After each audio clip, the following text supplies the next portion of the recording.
Alright, so we have officially kind of finished the game of Earthbound in terms of all of the challenges, whatever you want to say, all of the previous things are now dealt with and everything, and now the world and everything that you could go through, you could still go and explore and everything is now at peace. There's no more enemies except in some very niche, not intended places. As far as we're concerned, this is the kind of like a live credits of the game, a live prologue. You go through and talk to any characters and talk to them again. They'll have some of them, a surprisingly good few of them will have different things to say. Not all of them that interesting, but pretty cool nonetheless. But in this prologue, some interesting stuff still does happen depending on where you go. And one of the main things, well, I want to talk about many things involving this kind of later section of the game and just, like I said, tying up loose ends. But in this specific case, I thought I could have enough for one entire video because the topic is pretty encompassing, I guess you could say. It's a pretty big one in regards to us. So I'll show you a very short clip of footage, just for the sake of it, gameplay footage, and then I will kind of analyze it and talk about that afterward as usual. See you then.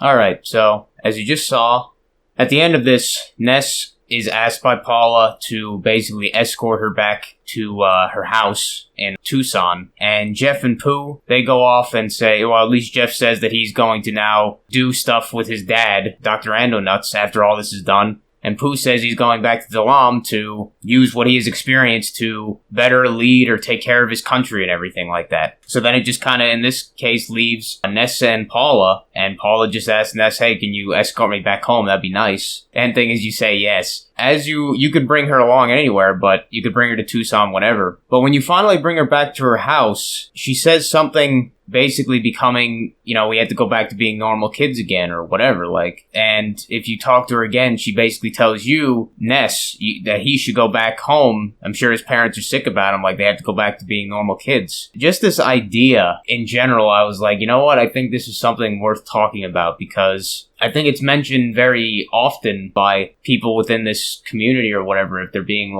honest. When we talk about would we ever go back, sort of like in The Matrix, stuff like the concept of going back to the Matrix, going back to the real world, or going to the real world and then wanting to go back to the Matrix. People like characters like Cypher, who was like, I wish I could go back. They want to go back to their illusion or whatever, to not knowing what they did. Talked about quite often, people have to admit kind of thing within this community where it's like, okay, can we ever go back? Would we ever go back to basically not knowing what we do? Would it be better for us if we went back and didn't know what we did or learn what we did? The forbidden knowledge kind of thing. I'm of the opinion that, one, I think most of us, at least I'd say for me, I can only really say for me, but I would think that probably many of us, if we're being honest, we would feel that we probably wouldn't want to go back even if we had the choice, as well as we were probably better off knowing what we do and going and having this burden, this quote-unquote knowledge, this vision now, being able to just kind of live in this society, carrying it and knowing it the way we do or whatever. Like me, I know I wouldn't want to go back to what being a normie was or whatever, to that idea or the American dream and everything. I was thinking I'm going to have a wife, kids, gonna buy a house after working my ass off, just doing that my whole life, get a job or get a house, get another car payment, get another mortgage, get all these things like the quote-unquote American dream, get all this crap.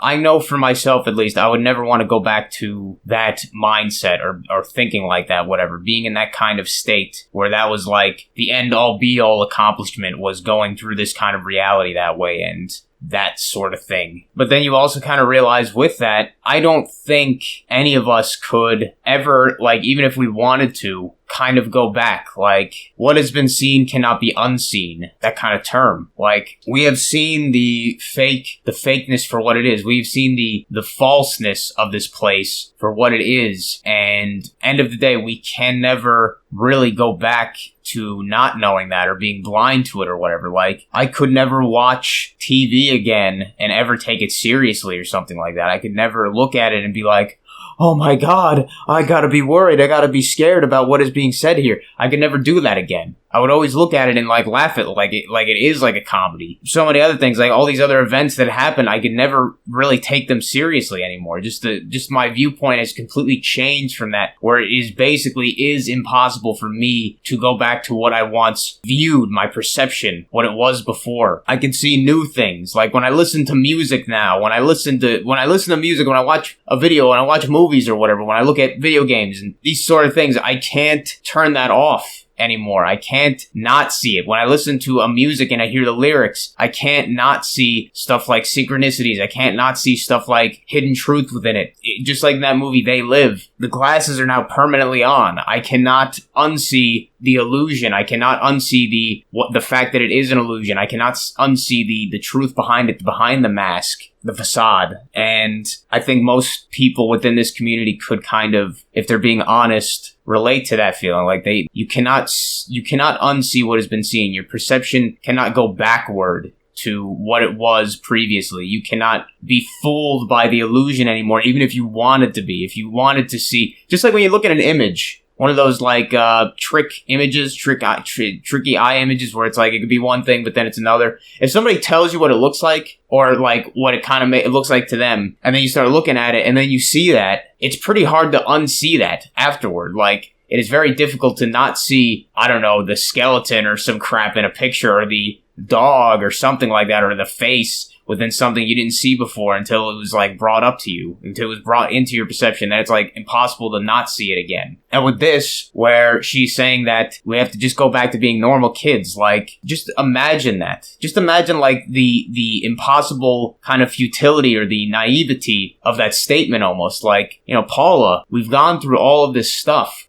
At least Ness has. I mean, they've all been on him with the spiritual journey. Maybe they haven't gone through the exact things, but they've all gone on a spiritual journey in a sense. You know, especially for Ness. How could he ever go back to being what it was beforehand? Like, he has all these powers now that he never realized. He's unlocked all of his hidden powers now. He knows how to fucking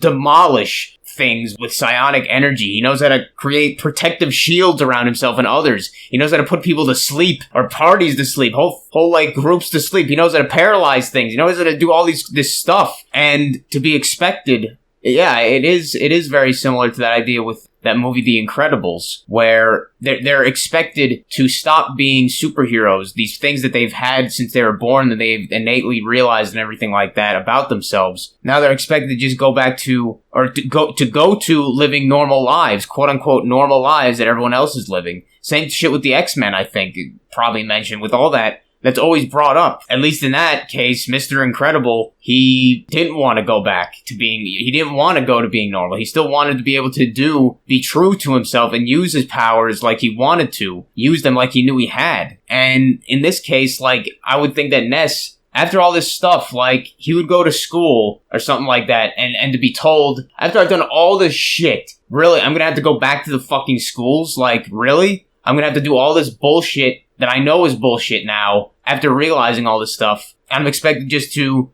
oh yeah, just go back to doing what it was before you did all this self-awakening shit. Really? Really? You think that's gonna actually happen? Fuck no. At least I could never see that happening with me. And just like, the fact that it's brought up in the game, I just, like I said, find it extremely interesting that it's brought up. Like, going back to being normal kids after what all he's been through, all he's experienced, all he's seen, all he's broken down about himself and about what he's been brainwashed with and everything. Just to be expected to go back to normal, like, to me, just absurd, the concept. I would never go back to school. I would never take anybody's shit, even if he was a kid. Like, I would never take any of that crap anymore. And it would be impossible to do that again, I would say. Like, to go back to quote-unquote normal. There is no more. This would be that stupid thing, the new normal or whatever. There is no Ness when he just went out, when he was level 1, when he just left his house to just see what the hell that meteor was. There is no normal Ness anymore. He is now a being of incredible power, and he realizes this. He would not be able to go back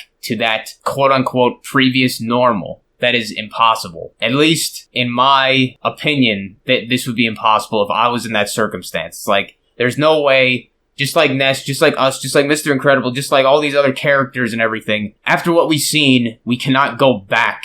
We cannot go reverse. There's only forward in this journey. There's no backward. There's only one direction toward the next thing. There's no going back. Not even considering the whole time idea, but just, it's impossible. There's no going back. There's no regressing. After you've already seen what you have, you cannot unsee it, and you will never go back to what you previously considered as normal. And yeah, that was, kind of definitely quite the little rant there, but hopefully maybe somebody finds that interesting or something like that. Just a over-analyzation of this one line, this one sentence, whatever that Paula said, and I think it's an extremely naive concept, is after awakenment, after enlightenment, after this kind of spiritual journey that Ness went through, breaking down all these barriers that he previously had, just the naive concept of, okay, now we have to go back to what we were doing before and just live like we did beforehand.